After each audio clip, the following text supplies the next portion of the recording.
They divided the world. The cancellation of super tariffs and a cold stare. The meeting between Donald Trump and Xi Jinping in South Korea changed the course of history. So what did the leaders of the two most powerful countries agree on? Peskov backtracks for Putin and tries to explain to everyone that Russia does not have nuclear weapons. Meanwhile, Medvedev promises to wipe Belgium off the face of the earth, and Putin boasts about his Poseidon. The US will conduct nuclear tests. For the first time in a decade, the Pentagon is already developing a plan that will show Donald has his own petrel. We'll talk about all this right now in the project Razborka. Friends, please welcome Yuri Rashkin, public figure and deputy of Rock County, Wisconsin, to the Razborka project. Yuri, hello, we're glad to see you. Greetings, Alexander. Glad to see you. Greetings to our viewers and listeners. Hit the like button, subscribe, and glory to Ukraine. Glory to the heroes. Yuri, everyone was expecting something significant from the meeting between Trump and Xi Jinping. At least optimists like us were hoping for that. We wanted a decision to be made regarding Russia, so that it would be clear that it's more beneficial for Xi Jinping to work with the United States than to support this one, this scoundrel Putin, a war criminal. What do you actually see as the result? So what is the outcome of the meeting after all? The American and Chinese leaders spoke. 1 hour and 40 minutes. Well, that's not very long. Let's analyze the results. What did you personally find important? Well, first of all, when answering the question about the duration, most likely if it was 1 hour and 40 minutes, we can probably cut that in half because of the translation and because Trump talks so much. In general, it's unclear, but you could probably cut it in half again. So I think that in reality, the conversation was very short and everything was laid out quite clearly. On the Chinese side, we saw how they read their prepared remarks. It seems to me that when it comes to what we could or had the right to expect from such a meeting, what you describe, I would say there is a category of optimists, and then there is a category of Ukrainian optimists.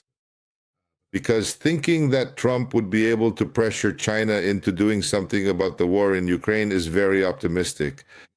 And even the optimists in the United States didn't really expect that, because we see a president who went to a meeting in South Korea in a weakened state. His country is shut down. He has problems with rare earth metals. He has problems with soybeans because farmers have lost their #1 customer, China. And he dragged himself, rushed to South Korea, and the Chinese said, fine, we'll buy your beans, we will. So you get a 1-year supply of rare earth metals, a moratorium on those new rules they introduced, and you in turn lower the tariff rate. And we've basically gone back to where we were pretty much in January of this year. In other words, we've returned to the starting point. This is what Trump does on a regular basis. He creates a problem, then he tries to solve it, and when he finally, sometimes often, manages to solve it because the problem is so terrible that it hurts everyone, including others, then Trump says, there, that's our deal, an example of a deal. This means I can go and say that I'm a winner. You can go and tell your people that you're a winner, but in reality, it was just a deal, and we'll keep moving on to the next deals. And that's just how life is made, one agreement after another. It's a kind of interesting philosophy that for the past 9 months, I've just been trying to think it through, to process it myself, to understand what's going on in his head. Because imagine if he were just mentally ill. That would be too simple. These are people we don't understand. But he really does see deals this way, as something that just needs to be made. And now he's made a deal with China. He can come out and say, just like he did, just like he said. On a scale from 1 to 10, he would rate this meeting 12. Well, let him be happy and let's see what happens next. People treat him like a very dangerous clown who doesn't realize it. Everyone understands this, but he doesn't. And we'll keep watching to see what happens next. Okay, what do you think about Donald Trump's statement that this is madness, but nevertheless, sometimes you probably have to let them fight? He's talking about the Russian-Ukrainian war. That's his conclusion. What does this mean for Ukraine? Does it mean that Trump is planning to withdraw support, or on the contrary, to increase it? What does let them fight mean in Trump's words to you? What did he mean by that? To me, it means that Trump is not against selling NATO weapons, which can then be passed on to anyone. He's not planning to stop or withdraw. He's already withdrawn. He's admitting his own powerlessness because he's saying that he's not capable. Put pressure on China so that China would influence Russia. At the same time, if he listened to ChatGPT or Vitaly Portnik, he would know that China cannot put enough pressure on Russia to make Russia stop fighting. China is a sponsor of this terrible war, but it cannot control Putin because Putin will keep fighting for as long as he wants to. That's why China doesn't play such a key role here. And I really like that because I see the approach when we practically return to the point of Trump's statement. This isn't the first time he said this. When did he say it for the first time, Alexander? About 3 or 4 months ago? And it seems like so much has happened since then. We've talked about tomahawks and everything else under the sun, and yet we've come back to the point where I can't do anything, and apparently they'll just have to keep fighting until they're done with it. The only thing is, the situation now, still, time is definitely not working in Putin's favor the way it used to because of the heroic Ukrainian people, because of those who pilot drones, those who build these drones, and because of the drones themselves. Ukraine itself is managing to achieve incredible successes. And even if it means another 2 weeks or 2 months or 2 years of a burning Russia, I think Putin actually doesn't want that. That's why he would like to end this war in 2 weeks. But look, here's the thing. There are concrete consequences from this meeting. Let's discuss them because maybe this is some kind of trend. Here we go. The US is postponing new restrictions on Chinese companies after the meeting between Trump and Xi Jinping. That's the first piece of news. And now they're also canceling those very same incredible tariffs and duties that Donald Trump talked about. 4 Republican senators voted together with the Democrats for a bipartisan resolution to end the increased tariffs for such US allies as the European Union, Japan, South Korea, and also China, as I understand it, will be reduced by 10 percentage points. These are the tariffs that were imposed on China because of fentanyl. Could you please tell us, does the outcome of this economic meeting favor the US or China? Who benefits from this tariff reduction? Who needs this, first and foremost, and not the imposition of sanctions? Did Trump get something in return from Xi Jinping for himself? Well, it looks like he just brought the situation back to where it was before. We shouldn't forget that China still hasn't given official approval for the sale of TikTok, and that was supposed to be such a major achievement. Everyone said the deal was done, but there's still no permission from China. And the big problem here is that, in principle, this has a destructive effect on the economy. Because when we impose 100,000%, 100 to 500% tariffs on China, and then we cancel them, if you're a business person trying to figure out where to invest your money, you have no idea what's going to happen, and it's hard to plan, and that hurts the economy. And when it comes to the Senate has now passed a couple of very good resolutions, apparently having suddenly found its backbone. Why did it found its backbone? Because the House is closed, because the House of Representatives is closed and they can't convene, since the Speaker of the House has declared that until the government reopens, they will not meet. Although these are parallel things, they are not connected. It's just that if the House opens, then there are 218 votes to release the Epstein case. That's why the Senate feels completely untouchable. They can pass any such bills because they know they won't go anywhere. And besides, before the House closed, it said that it would not consider tariff issues, anything like that, until March 26th. So it's just puffery. They're basically preparing for the future, showing what kind of responses they have. At one point, they wanted to introduce high tariffs. Then they show they're against tariffs on Canada and other allies. Well, that's what we call virtue signaling, when you kind of send a signal about good things. Trump also said something interesting in an interview not long ago. He announced that nuclear tests will now be conducted in America. All this happened after Putin has been trying to blackmail the US for 10 days. First with the Yars, then with the Burevestnik. Today, the Poseidon tests were completed. Medvedev said that this is a weapon that could wipe Belgium or other European countries off the face of the earth. And now Trump says that we will conduct our own nuclear tests.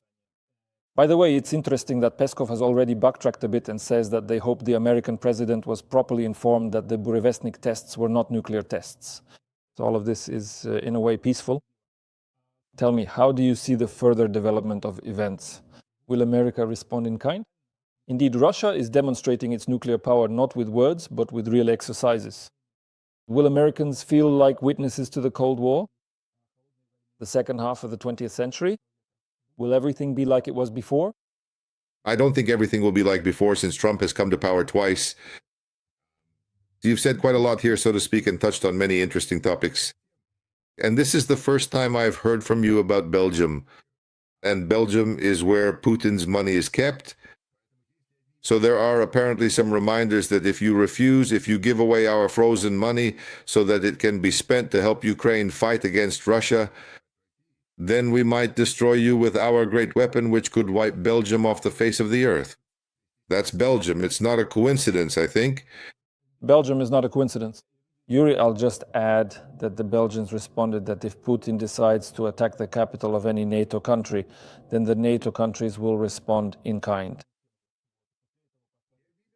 I saw that the Belgian Minister of Defense stated that in the event of an attack, they would wipe Moscow off the face of the earth.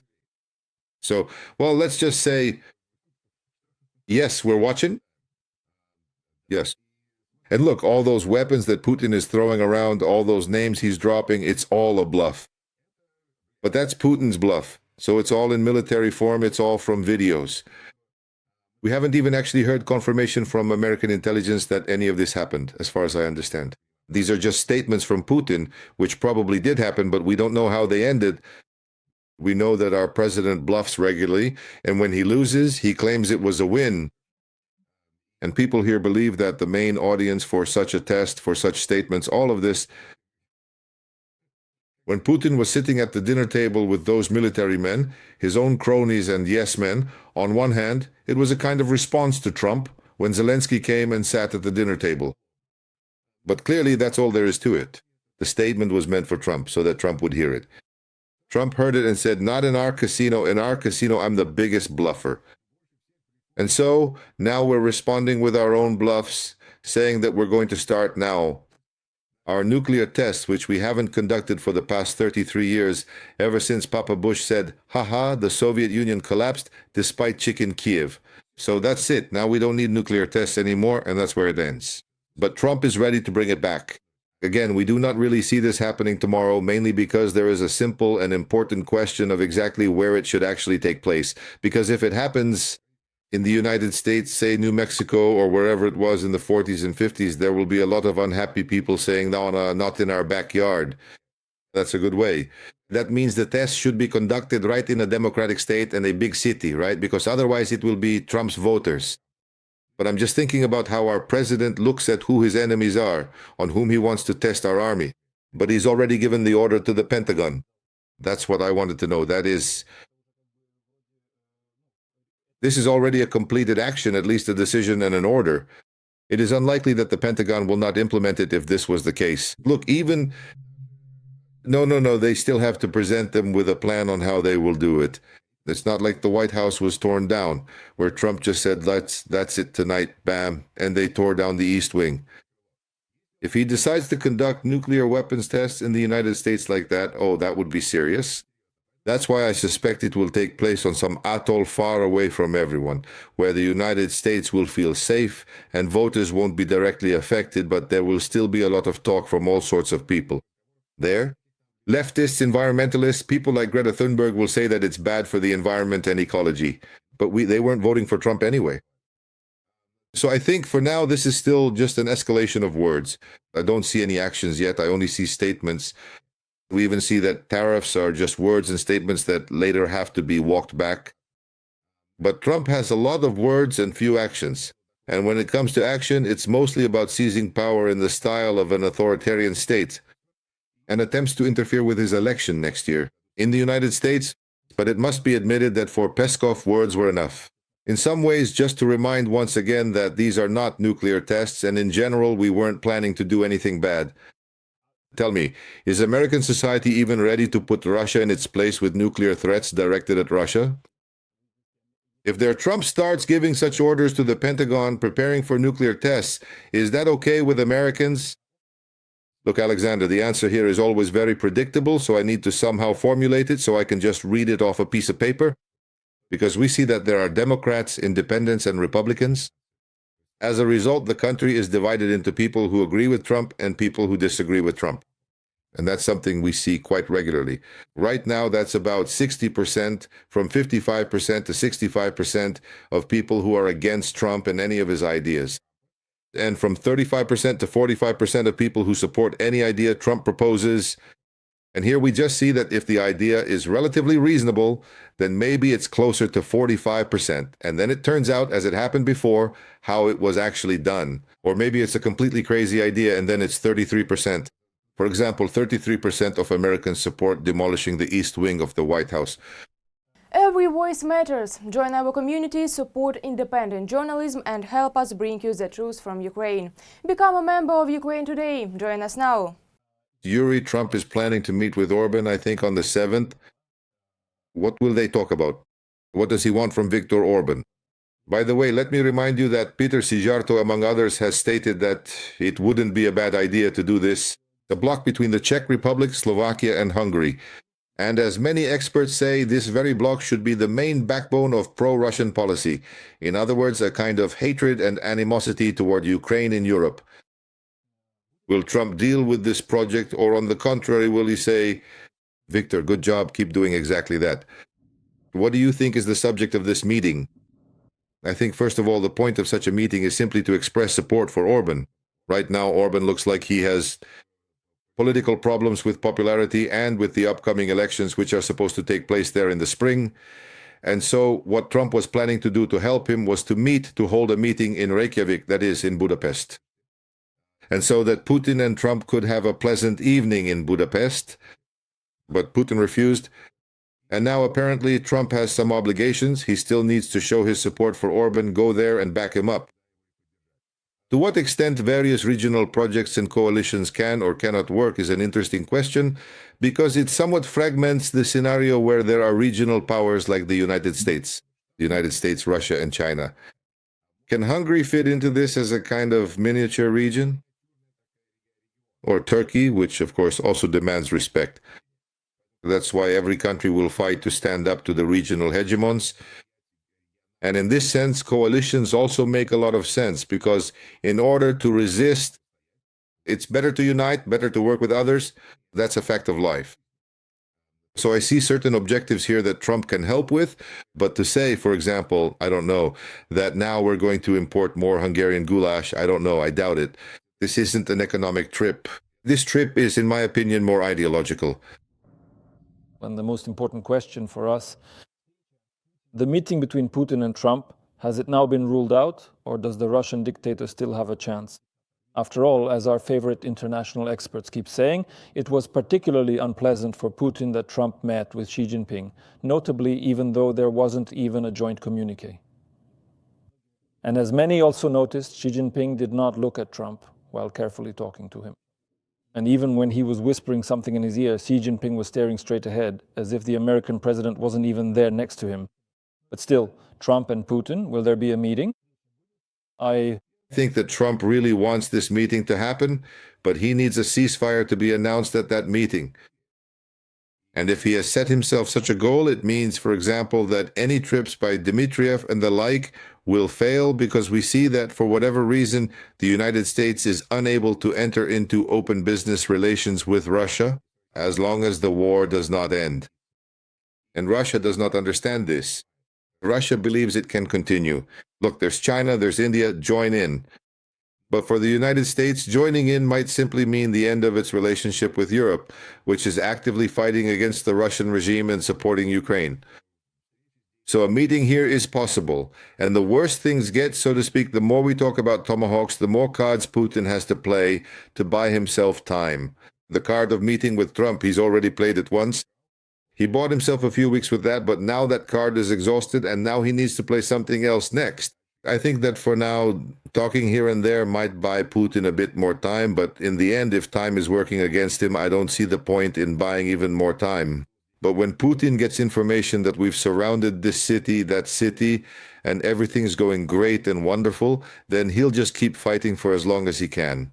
And that means the meeting between Trump and Putin will be delayed, which of course is perfectly fine for Marco Rubio and others who understand that nothing good comes from such meetings for us as people and members of a free society.